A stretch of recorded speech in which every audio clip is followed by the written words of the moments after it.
Audible is the leading provider of spoken word entertainment and audiobooks, ranging from bestsellers to celebrity memoirs, news, business, and self-development. Every month, members get 1 credit to pick any title, plus 2 Audible originals from a monthly selection, and access to daily news digests from the New York Times, the Wall Street Journal, and the Washington Post, as well as guided meditation programs. Between a full-time job in IT and a full-time job in podcasting, it gets harder and harder to sit down and read the books I'm interested in. This is where Audible comes in. I can listen on my daily commute, relaxing, or while out running errands and still get in the books I've been wanting to get into. You can download titles and listen offline anytime, anywhere. The app is free and can be installed on all smartphones and tablets. Now you can try Audible risk-free with a special 30-day free trial by visiting audibletrial.com/nerdery and murdery. That's audibletrial.com/nerdery and murdery. Don't let your busy life get in the way of that great book you've been wanting to read. Go get your free trial of Audible today. This podcast is sponsored by BetterHelp. This is Geoffrey, and we've talked about many times before that I experience problems and struggles with my mental health, and really without a healthy mind, being truly happy and at peace is hard. The good news is therapy does work. It's helped for me, but what is therapy exactly? It's whatever you want it to be. Maybe you're not feeling motivated right now and would like some tools to help. Or maybe you're feeling insecure in relationships at work, or you're not dealing well with stress. Whatever you need, it's really time to stop being ashamed of normal human struggles, and it's time to start feeling better because you deserve to be happy. And now you don't have to worry about finding an in-person therapist near you to help. BetterHelp is a customized online therapy that offers video, phone, and even live chat sessions with your therapist, so you don't have to see anyone on camera if you don't want to. It's much more affordable than in-person therapy, and you can start communicating with your therapist in under 48 hours. So join the millions of people who are seeing what online therapy is really about. It's always a good time to invest in yourself because you are your greatest asset. And there's a special offer to Nerdery and Murdery listeners. You can get 10% off your first month of professional therapy at betterhelp.com/nerdery and murdery. That's betterhelp.com/nerdery and murdery. Thanks again to BetterHelp for sponsoring this podcast. You're listening to the sweet and sensual sounds of nerdery and murdery. Seriously, you're an idiot.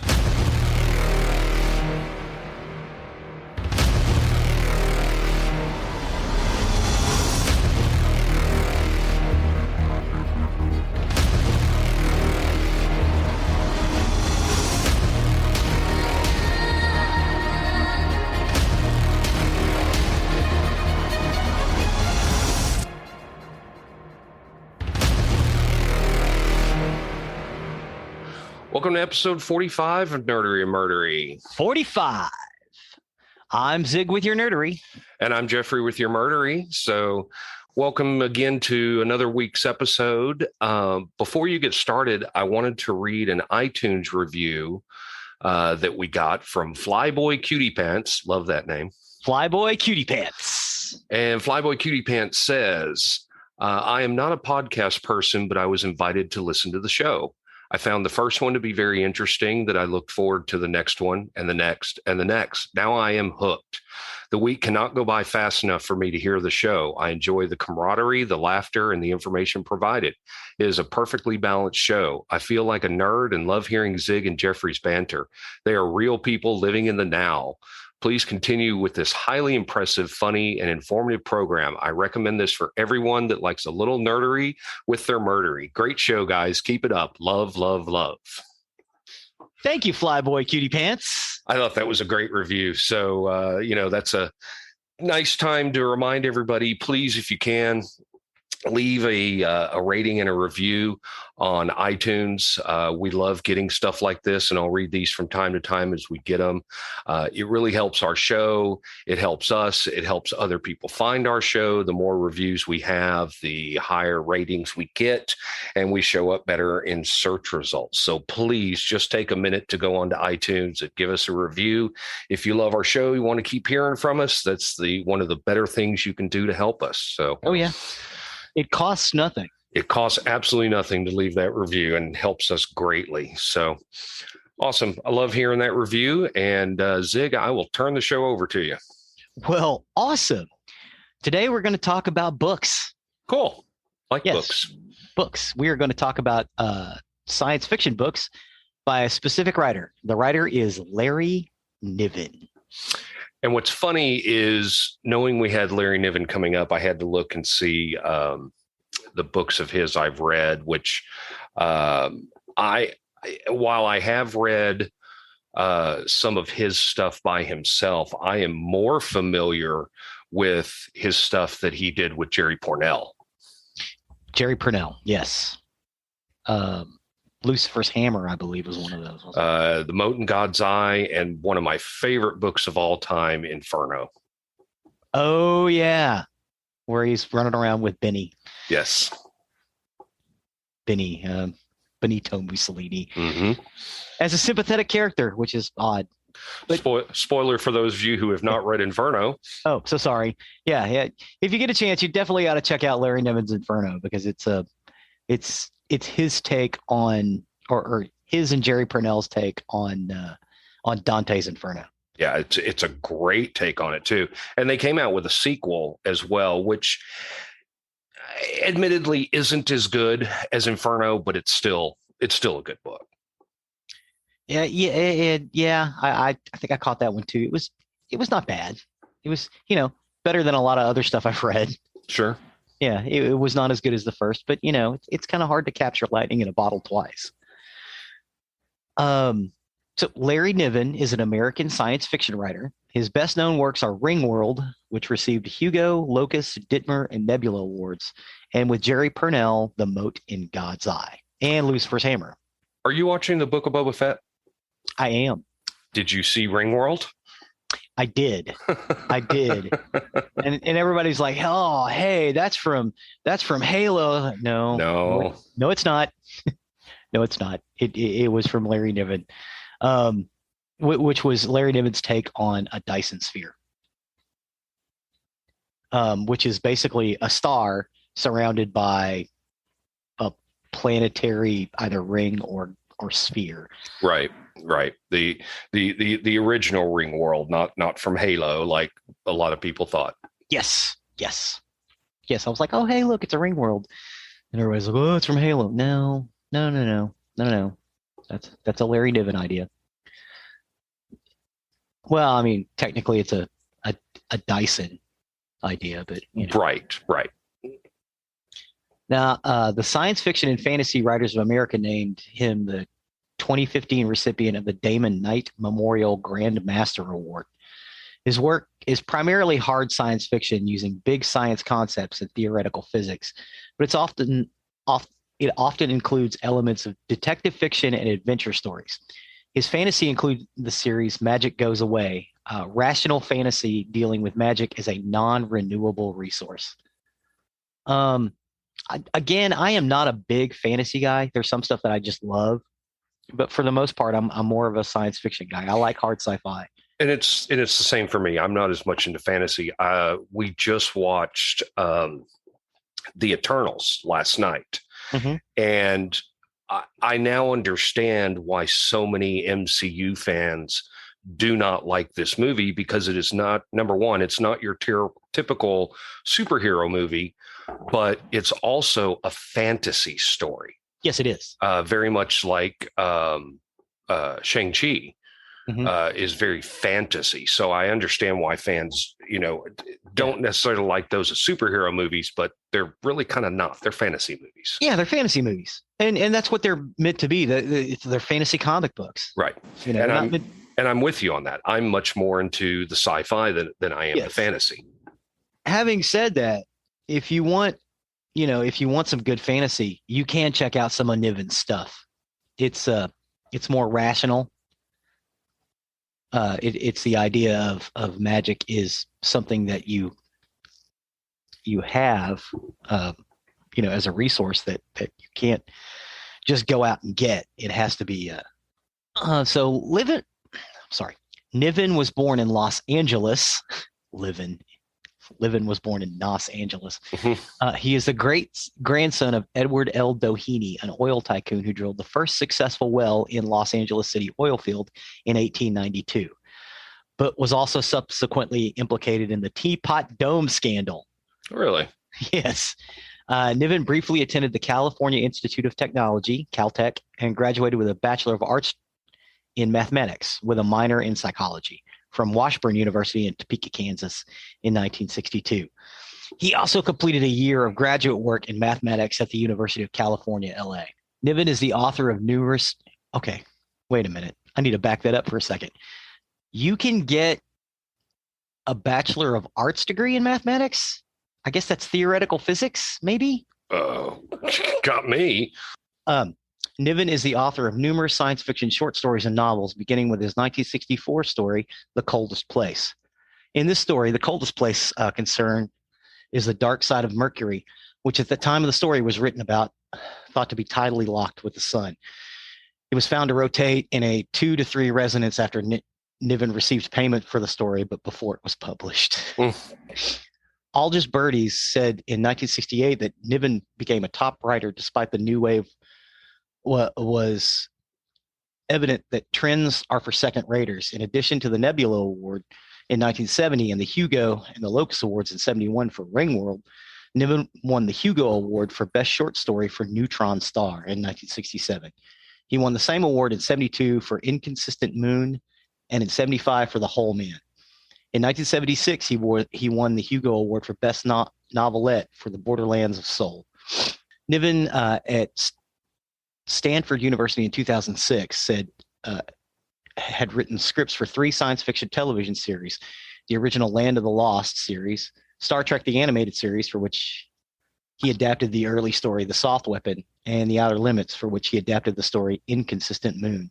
That's cool. Episode of the same name. Yeah. Niven was also written for DC comic character Green Lantern, included in the story's hard science fiction concepts such as universal entropy and the redshift effect. He has included limited psi gifts, mind over matter, in some of his characters in his stories, like Gil Hamilton's psychic arm that can only reach as far as the corporeal arm could, though it can, for example, reach through solid materials and manipulate objects on the other side. And video phone screens, or Matt Keller's ability to make people not notice him. Several of his stories predicted the black market in transplanted organ legging. Many of Niven's stories, sometimes called the Tales of Known Space, take place in known space universe in which humans share the several habitable star systems nearest to the sun with over a dozen alien species, including the aggressively feline Kzinti and the very intelligent but cowardly Pearson's Puppeteers. They are frequently central characters. The Ringworld series is part of the Tales of Known Space, and Niven has shared the setting with other writers since 1988 anthology, The Man Kazin Wars. Baen Books jointly edited with Jerry Purnell and Dean Ing. There have been several volumes of short stories and novellas in Man Kazin Wars. Niven also wrote the logical fantasy series that I alluded to, Magic Goes Away, which utilizes an exhaustible resource called mana to power a rule-based technological magic. The Draco Tavern series of short stories takes place in the more lighthearted science fiction universe and are told from the point of view of the proprietor of the Omni-Species Bar. The whimsical Svet series consists of a collection of short stories, The Flight of the Horse, and the novel Rainbow Mars, which involves a nominal time machine sent back to retrieve long extinct animals, but which travels, in fact, into alternate realities and brings back mythical creatures such as a rock and a unicorn. Much of his writing since the 1970s has been in collaboration, particularly with Jerry Purnell, as we mentioned, and Stephen Barnes, but also Brenda Cooper and Edward M. Lerner. Now, Known Space. I wanted to talk about this specifically because this is where a lot of his more well-known stuff is. This is also, most of the stuff that I've read of his is in the Known Space. It's a fictional setting about a dozen science fiction novels and several collections of short stories. It's become a shared universe with the Man Kazin Wars. And ISFDB catalogs, I'm not sure what that is, all work set in a fictional universe that includes Known Space under the series names Tales of Known Space, which was the title of a 1975 collection of Niven short stories. Tales of Known Space is incredible. If you guys haven't gone out and read it, go out to a half-price bookstore, used bookstore, go pick up an old copy of Tales of Known Space and just give it a quick read. So did you say ISFDB? Yes. I'm going to assume that's Internet Science Fiction Database. Thank you. Thank you very much. My assumption. That's true. I think you are correct. The first published work in the series, which was Niven's first published piece, was The Coldest Place. And it was published originally in the December 1964 issue of If magazine, edited by Frederick Poole. And it was the first published work in the 1975 collection. The story spanned approximately 1,000 years of future history, from the first human exploration of the solar system to the colonization of dozens of nearby systems. Late in the series, the known space is an irregularly shaped bubble about 60 light years across. So basically, they call it known space because this is as far out as we've been. The Tales of Known Space, or the epithet known space, refers to a relatively small region in the Milky Way galaxy, basically centered out from Earth. In the future, the series depicts spanning roughly the third millennium. Humans have explored this region and colonized many of its worlds. Contact has been made with several other species, such as the two-headed Pearson's puppeteers and the aggressive felinoid Kzinti. Stories in the Known Space series include events and places outside the region called Known Space, such as Ringworld, the Pearson's Puppeteers Fleet of Worlds, and the Pack Homeworld. So let's talk about Pearson's Puppeteers and Kzinti. They are two diametrically opposed species, basically. You've got the hyper-aggressive Kzinti, who are a predatory species of giant tiger people. That's the best way I know to describe them. And then you've got the Pearson's Puppeteers, who are essentially sentient cattle. Their biggest leader is known as the hindmost because they sit as far back away from danger as they can.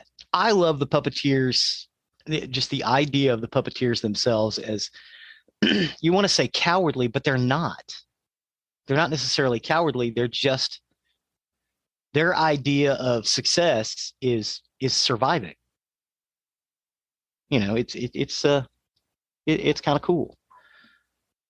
Well, Now, if you go to LarryNiven.net, I think, not knowing for sure, but there's a picture right at the top of the main page that shows a map, and I think that's probably the known universe. Yes, that is known space. Known space. Thank you.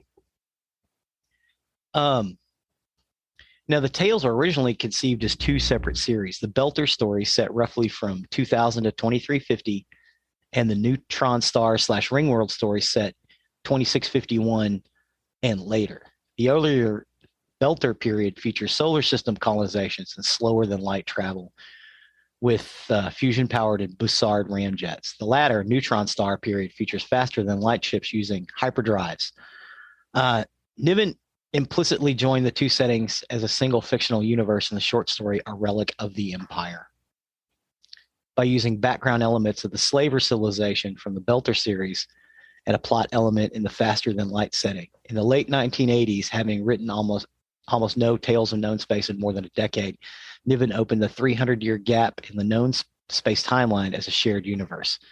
And the stories of the Man-Kazin War volumes fill in that history, bridging those two series.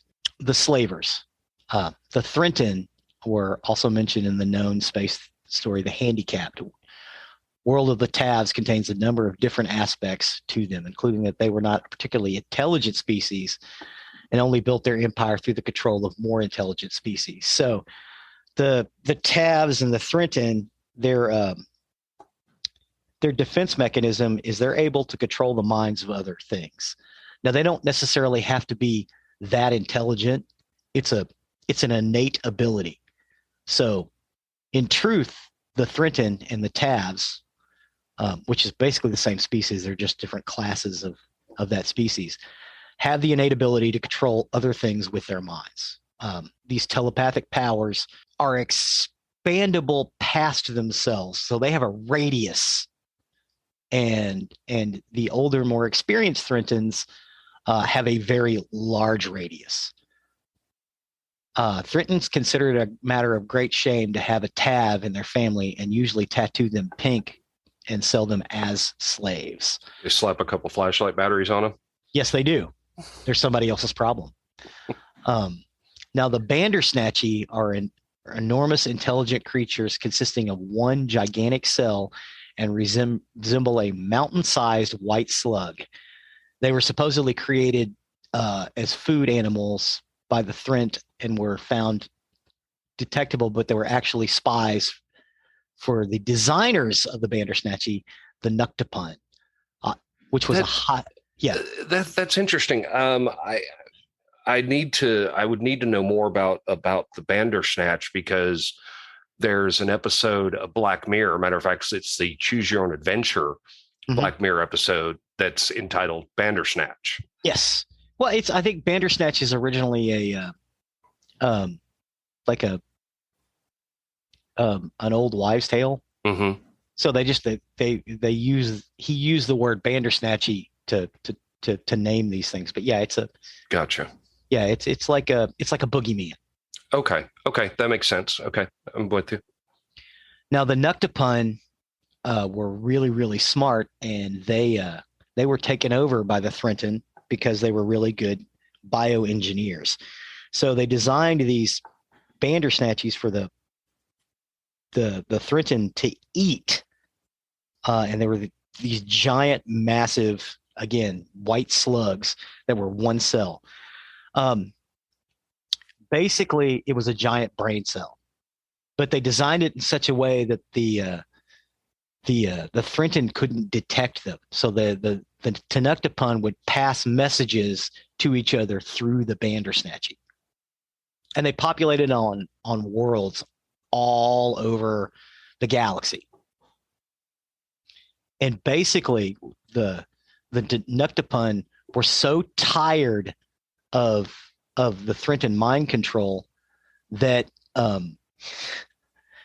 that they set off a mind bomb, which killed everything with an IQ rating above like 10, including themselves, all across the galaxy.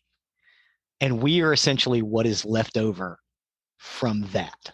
Us and anything else has come up since that mind bomb went off. Humans encountered the Bandersnatchy for the first time when they colonized the planet Jinx and were able to deduce that they were highly intelligent. Larry Greenberg, and the protagonist in The World of the Tavs, volunteered to immigrate with his wife to Jinx to help the colonists communicate with the Bandersnatchies. By the end of the story, he's even more qualified now, knowing that the Nuktapun writing system, which the Bandersnatchies appear to use. Cultural relativism. Kazanol seems a highly ruthless and cruel character, taking for granted his right to enslave any human he meets and planning to enslave the entire Earth. That's the Tav in World of the Tavs, or Nuktapun.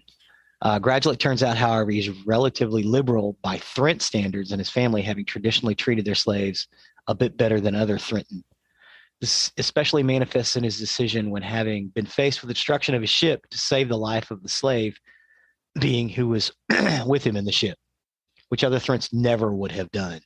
In the end of the book, it is felt that the human Greenberg, who takes the ruthless decision not to release this being out of stasis field, which it shares with a telepathic amplifier, and throws it into Jupiter for the next few 1,000 years to come. It's going to take it a long time to circle around Jupiter. Now, another species that came up after the Great Mind Bomb explosion were the Pack. A species called the Pack lives on a planet near the Milky Way core. This species has three main stages of development: child, breeder, and protector. A Pack is born and matures into a breeder, at which point he or she may bear children.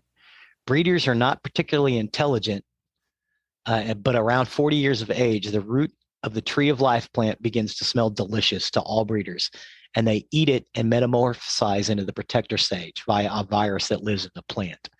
A protector's joint expands to give him muscular or greater movement in their arms, their skin wrinkles with a tough armor, and their nails turn into retractable claws. A second heart develops near the groin, and the mouth fuses to become a beak.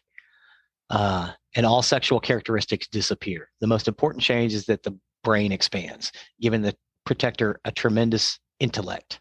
A protector has no motivation other than to preserve its bloodline. And to that end, the pack homeworld is never free from war, since all protectors are constantly trying to ensure that their progeny survives at the expense of everyone else's. If a protector has no children left, they no longer feel the urge to eat and dies unless they can adopt the entire pack race and work toward their benefit. The protectors are the origin of humanity in known space. So 2.5 million years ago, a group of protectors hollowed out an asteroid, turned it into a ship, and set sail for the galactic arms. They eventually settled on Earth, but discovered that the tree of life root, which turns a breeder into a protector, would not grow. So the breeders would turn into protectors. So the protectors would die out without the root. The protectors spent their time building a laser strong enough to send a message for help back to the pack homeworld. Eventually, the breeders known to us as Homo habilis evolve into present-day forms of human beings. So this is where the story, the protector, basically kicks off. I'm going to try to pronounce this. Phsphok. Phsshphpok.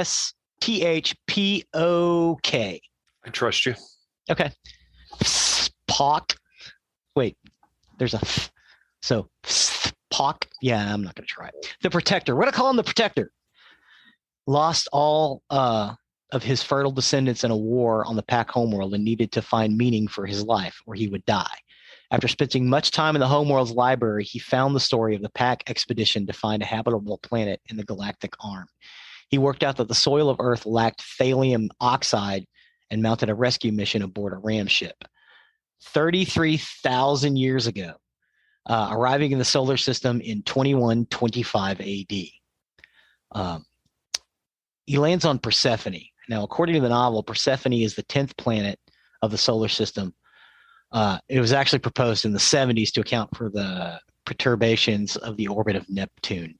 Niven gives it additional qualities such as a retrograde motion and an orbit tilted 61 degrees to the ecliptic and a mass slightly less than that of Saturn.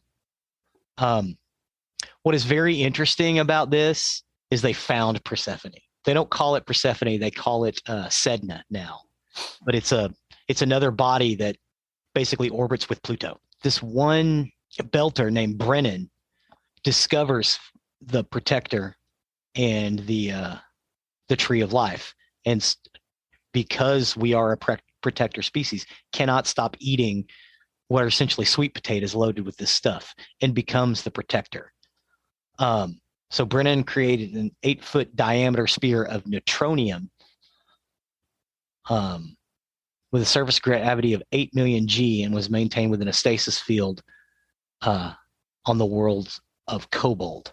Kobold is a man-made world that Jack Brennan created out on the edge of the solar system from raw materials using his advanced intelligence as a protector and, in the human sense of whimsy, complete with an artificial ecosystem. Kobold was Brennan's home for over 200 years, but it was destroyed at the departure of Brennan and Roy Truesdale from Kobold. Kobold would appear to be named after the kobolds of German folklore, spirits that people believe to be mischievous tricksters at times, and at other times prayed to for protection. This role fits Jack Brennan's dual nature as a trickster, using his superior intellect to baffle humans on Earth, and as the self-appointed protector of humanity. So basically, this guy goes out, discovers this dying protector, replaces him, and is basically the watchful eye of humanity for the next millennia or so.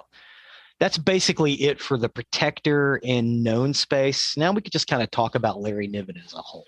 Well, and you can find tributes to Larry Niven in various things. We talked about it at the beginning of the episode. The world of Halo is a direct tribute to Ringworld. There's no question about that. And then, of course, they brought it in the Book of Boba Fett. But you mentioned the Mind Bomb, and that actually comes into play in Star Wars in the books, the what's now considered the Legends books, where both Darth Revan and Darth Vane detonate the thought bomb, Yes. which is a Sith weapon which will destroy every force sensitive organic and non-organic creature, or sentient, non-sentient, one of those two, within its blast radius. Darth Bane ends up using it to end the Jedi Sith War and eliminates every other Sith except himself. Yes. Which is how we get the rule of two. Yes, from Darth Bane. He ends up deciding there should only be two. So you get a lot of Larry Niven pulled into other science fiction, and I think it's because he is such an accomplished writer. Yes, he is. And we get him in Star Trek, we get him in Star Wars, we get him in Halo, and little places all over nerdery, because he is so well loved and enjoyed. And plus, it's a good read. Most of his stuff is really good. I mean, I don't want to cast aspersions on Isaac Asimov. I love, the stuff of Isaac Asimov. Oh, sure. I have read. Isaac Asimov is very, very dry. He is definitely character at the cost of plot. And that's what's so funny is I've never thought of Asimov as dry. There's a lot of science fiction I can't read because it's so dry, and Asimov's stuff has always fascinated me. I've never found any of the Foundation or Robot series dry in the least little bit. Yeah, but I mean, compared to Niven. Yeah, compared to Niven, I guess I could say that. I mean, again, though, I'm more of the Niven and Jerry Pournelle school, yes, where I'm more familiar with that stuff. The Mote in God's Eye can be a little dry at first until it really gets it's into hard. it. It's hard to get into it. But Lucifer's Hammer is great. Yeah. Footfall is another one that I think. Yes. Isn't that with the elephants? Yes, with the elephants. The elephant aliens. Yes, that when they place your foot on you, you have surrendered, and you can never challenge them again. Right. Which is why they had a hard time fighting us, because they figured, well, once we did the footfall, we're done. We've taken this planet over. Well, no, we don't really see it that way. So yeah, I really loved The Protector and World of the Tavs and the first Ring World specifically. These were novels that really, really spoke to me. The Smoke Ring and the Integral Trees. Also, I want to say that's Niven and Purnell. I could be wrong. That may just be Niven. I loved those. It was another small series he did. I don't believe they're concerned with known space, but basically these people travel to this large gas giant planet where there were rocky parts that broke up, but because of the way it settled out, there are these giant trees that exist in this gas giant that basically spin. And there's an oxygen atmosphere. So yeah, there's also another one called The Distant Sounds of Earth, which is about a colony ship that was sent out with embryos, and it developed on this planet where these people basically grew up and became a civilization. And then after several hundred years, they're contacted by an actual colony ship, and it's a beautiful story too. If you've never heard Distant Songs of Earth is beautiful. But yeah, that's basically it for Larry Niven. Sorry about the brevity, but no, not at all. I mean, I think the overall message is, honestly, he's a great writer. Oh yes. I've loved everything of his that I've read. Again, Larry Niven and Jerry Pournelle are the two that I'm most familiar with, but I have read Ringworld, and I think he's a great writer, and I think you see a lot of influence in science fiction from Definitely. Larry Niven, without a doubt. So no, Most definitely. great stuff. No, I appreciate that. So with that, we'll turn over to the murdery side of the house. Murder. I got my, excuse me, my information today from Investigation Discovery Crime Feed. Investigation Discovery Disappeared, Troubled Waters, which was season 9, episode 3. The FBI website, All That's Interesting, and the U.S. Sun. And I wanted to say thanks to our listener, Carrie, for asking for this. She had asked me specifically about a story about someone disappearing from a cruise ship. So, Carrie, here's your episode. Thank you, Carrie. So on March 23rd, 1998, 23-year-old Amy Lynn Bradley was enjoying a week-long dream vacation with her mother, Iva, her father, Ron, and her brother, Brad, as they were sailing around the Caribbean aboard the Rhapsody of the Seas cruise ship.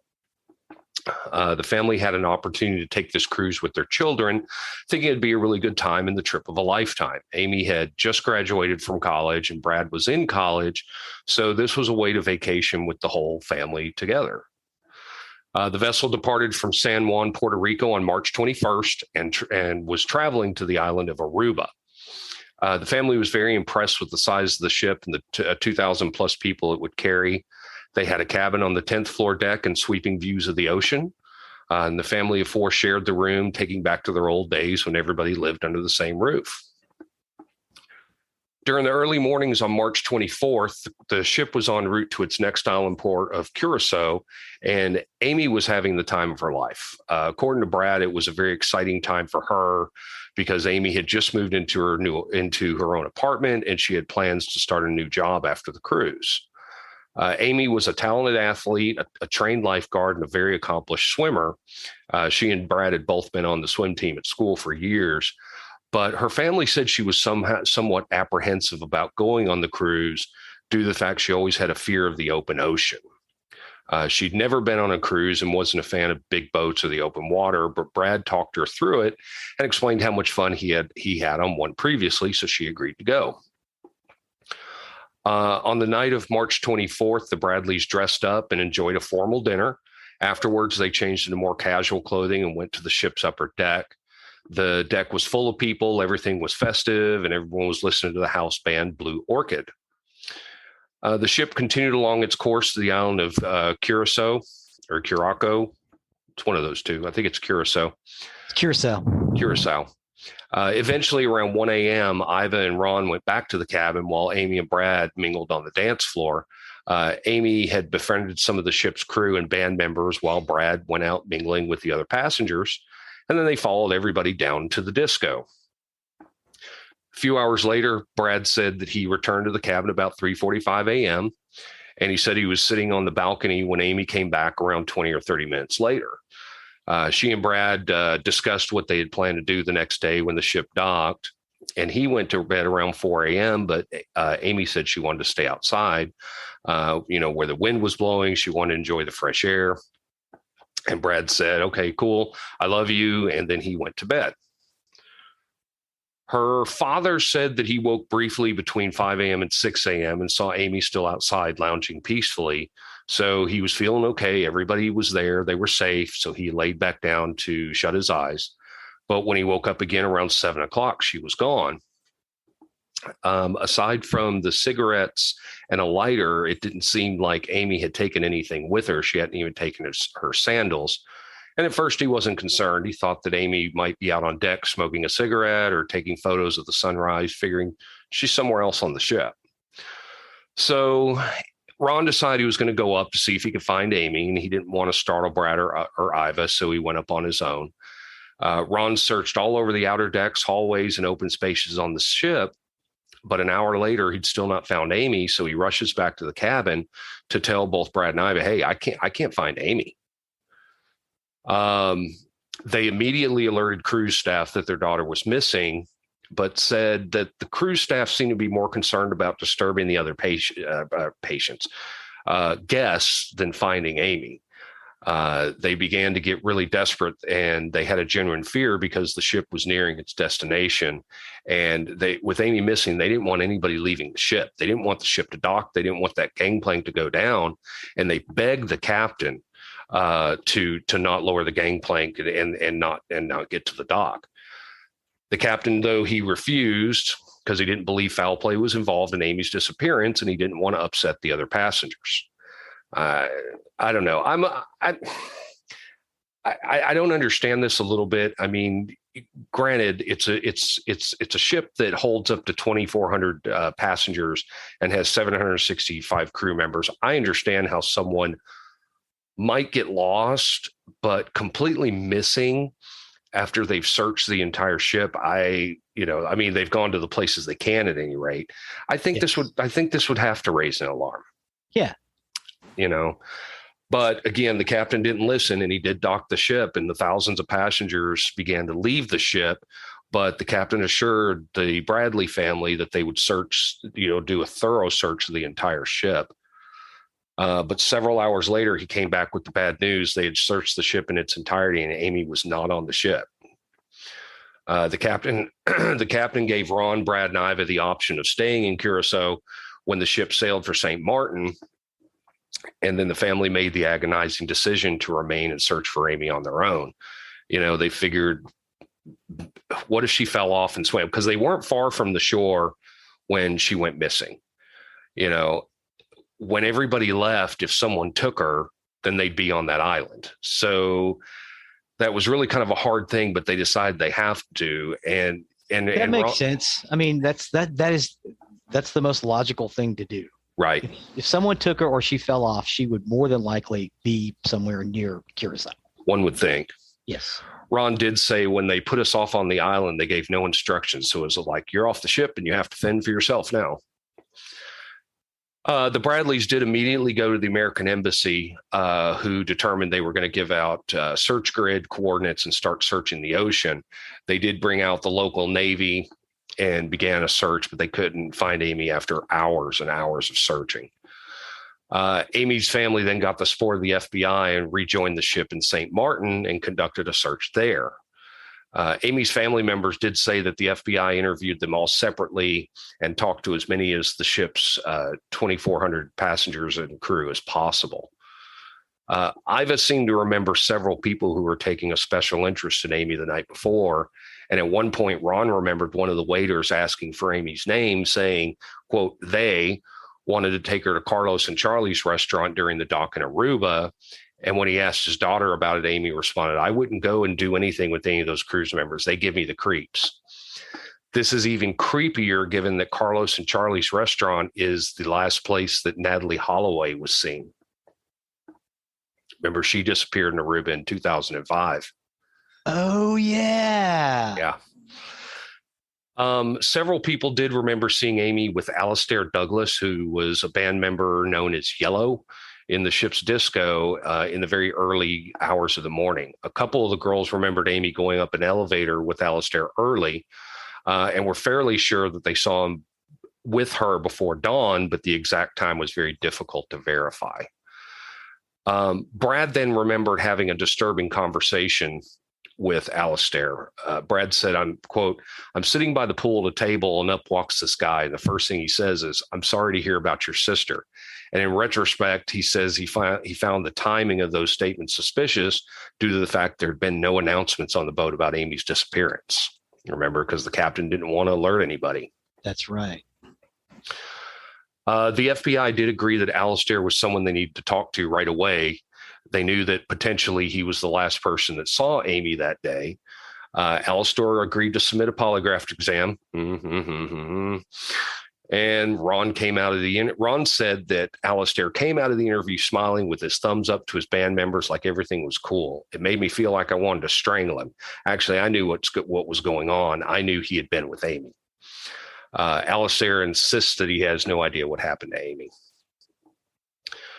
On March 28th, despite searching and everything they could do, Amy's family flew home and did everything in their power to spread the word about her disappearance, including offering a $260,000 reward for any information that would lead them to Amy. At the same time, the FBI deepened its investigation into Amy, but after hours of interviews on the ship and people from Amy's lives, the FBI investigation produced no other credible leads. The agency did determine that it was highly unlikely that Amy, an upbeat person who was excited about life, committed suicide. Weeks would then pass and no one came forward. The FBI investigation stalled. So 1 month after she went missing, Ron and Brad decided to return to Curacao, and they passed out flyers. They talked to locals. And then Amy's father said that he received a tip from a taxi driver who claimed that Amy was still very much alive and was on the island. The taxi driver claimed that he had spoken with Amy when she came up to his cab and asked him where she could find a phone. So the driver suggested 3 specific places on the island where he said that Ron and Brad could search for Amy, but they found nothing. Then the next day, as they were continuing their search in Curacao, Brad hears something that made him stop in his tracks. There were cars turning at traffic light that they were at, and he heard someone that sounded just like Amy yell out, "Brad." Brad said it seemed if it came from a car that was passing them, and they approached the vehicle, but it was just another person in the car, but no Amy. Ron and Brad did stay on the island another 2 days, but uncovered new leads, so they had to make the hard decision to head back home to Chesterfield, Virginia. While waiting on their connecting flight in Miami, they received a shocking call from Iva that police in Curacao had found a body. It was a female that had brown hair, and she was about Amy's size, and they believed it was Amy. Authorities then conducted a series of forensics tests to determine the identity of the body, but fortunately and unfortunately, it was not Amy. So they still had nothing. And then months would go by, and then a year with no new leads.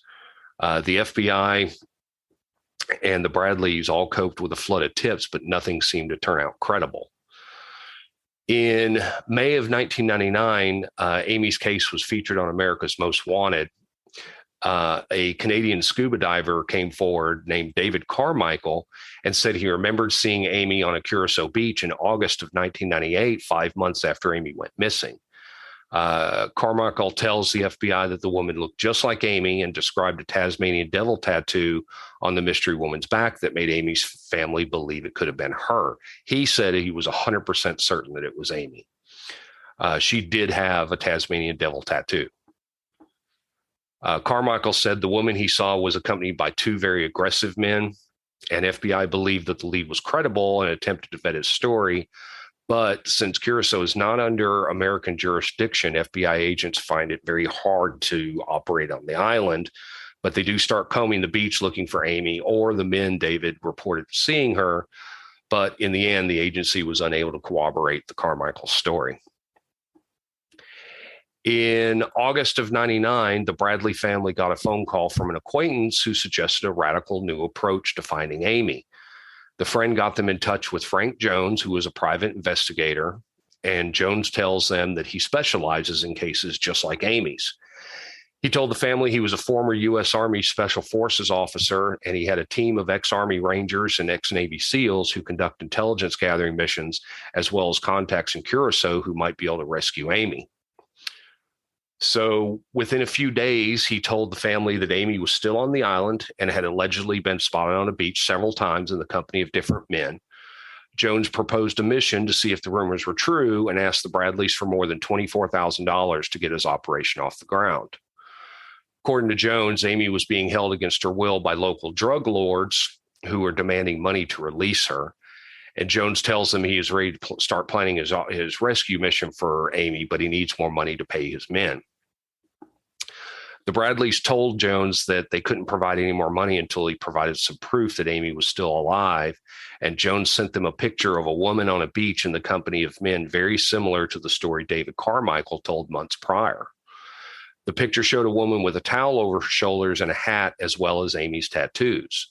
So convinced that Jones had seen Amy, the Bradleys wire him $100,000 to fund the operation in Curacao. In October of 2000, Jones tells him he's ready to execute the mission. He has coordinates and the location of Amy, and he tells the Bradleys to fly down to Miami and have a jet standing by to fly to Curacao and extract Amy when he gives them the all clear.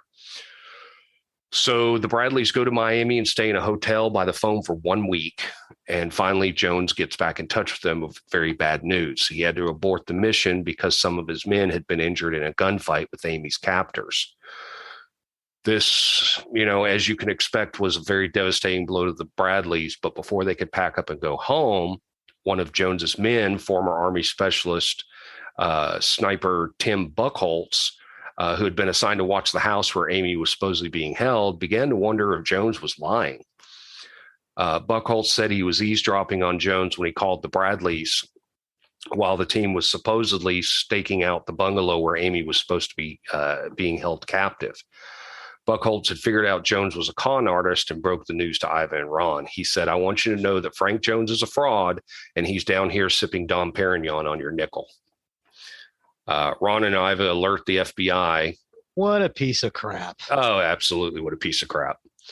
Ron and Iva did alert the FBI, and Jones fled Curacao and flew to Virginia, but he was arrested as soon as he hit the tarmac. He was eventually indicted for mail and wire fraud, and he pleaded guilty and was sentenced to 5 years in prison. And he was also ordered to pay back the Bradleys. But, Amy's family said Jones had taken more than money from them. Iva said he had taken time away from us being able to really search for Amy because we put all of our eggs in one basket. I felt so bad for them. The next 3 months passed with no credible sightings of Amy. Then in May of 2002, another former naval officer came forward and said that 4 years earlier, when Amy would have been 23 years old, that a woman claiming to be Amy Bradley had spoken to him at a brothel. The girl leaned over to him and said, "My name is Amy Bradley and I need your help." He said she begged him for help as she was being held against her will and not allowed to leave. And he said he didn't contact authorities at the time because he was afraid he would be punished by the military for being in a brothel. The FBI agents sent local agents to investigate the story, but when FBI arrived, they found that the former brothel had burnt to the ground. In 2005, 7 years after Amy's disappearance, there was a photo that emerged of a scantily clad young woman who was advertising for sexual services on a prostitution website in the Caribbean.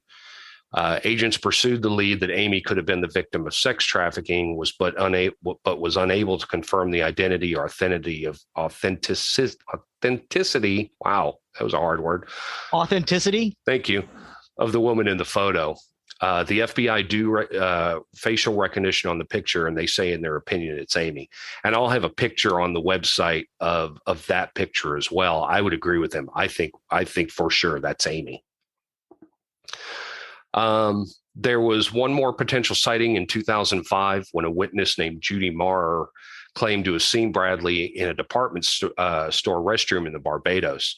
She claimed a woman entered the restroom and accompanied by 3 men who proceeded to threaten her if she didn't follow through on a deal. She alleges that after the men left, she approached the distraught woman who said that her first name was Amy and that she was from Virginia before the men re-entered and took her away. Marr did call authorities, and they created composite sketches of the 3 men and the woman based on her account. 20 years after Amy's disappearance, Amy's family said they will never give up on finding her. She would be 43 years old today, and her case remains open as FBI agents continue to chase down credible leads. Authorities have asked anyone with information concerning the disappearance of Amy to contact the FBI at 202-278-2000, their local FBI office, or the nearest American consulate. There is currently a $250,000 reward offered by the Bradley family for information leading to Bradley's return, and a $50,000 reward for information leading to her verifiable location. The FBI as well is offering a $25,000 reward for information leading to her recovery. And that's the disappearance of Amy Lynn Bradley. Wow, that's a wild ride. Yeah, and it's, pretty sad that she's still missing after all these years. I did read somewhere that in 2010, they actually officially deemed her dead, but the family still has hopes to this day that she's out there somewhere. And hopefully she is still alive somewhere out there, but 20 years as a potential sex traffic victim, just awful. Yeah. Absolutely awful. Yeah. Human trafficking it just seems criminal. Well, I mean, it is criminal, but I mean, Yeah, it is criminal. But it seems like that's, it's one of the worst things you could do to someone. Oh, absolutely. Absolutely. We've talked about sex traffic rings before in our show, and this one is just truly awful that she just disappears off a cruise ship, never to be seen again. Is just beyond. I just,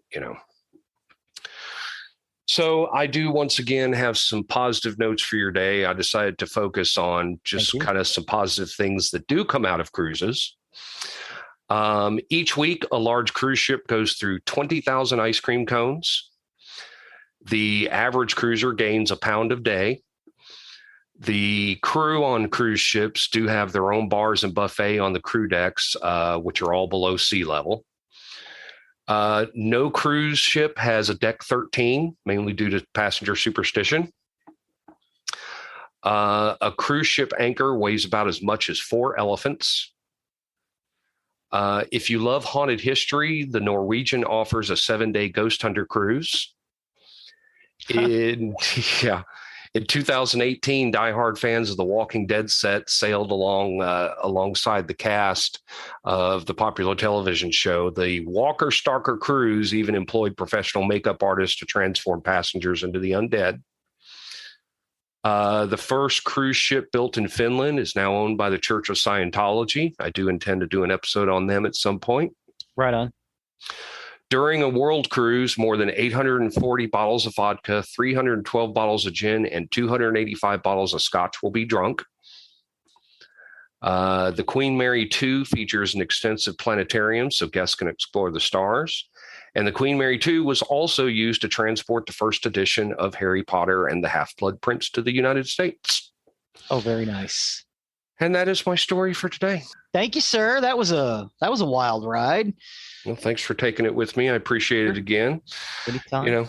I try to find some positive somewhere on the end. I'm not always going to have those, but I try to because we get the dark side on mine. So hope everybody's enjoyed this week. That'll take us to the end of another recording week. As always, you can find us on nerderymurdery.com.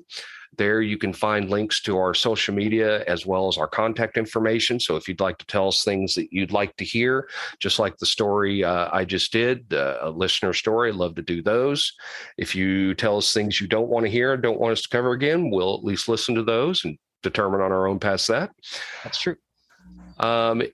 You can find the links to our merchandise. As we talked about last week, we do have some new merchandise availability out there, so please do check our merchandise. If you wish to donate to help keep our show going, please find the link to our Patreon on our website. We do appreciate each and every one of our patrons. Please, thank you. Please and thank you. And as always, please, if you can, leave us a rating at iTunes. If you'll leave a rating and review, that does help us, help the show, and help others find contact like us. That's true. And with that, I have been Zig with your nerdery. And I'm Geoffrey with your murdery. Cue the music.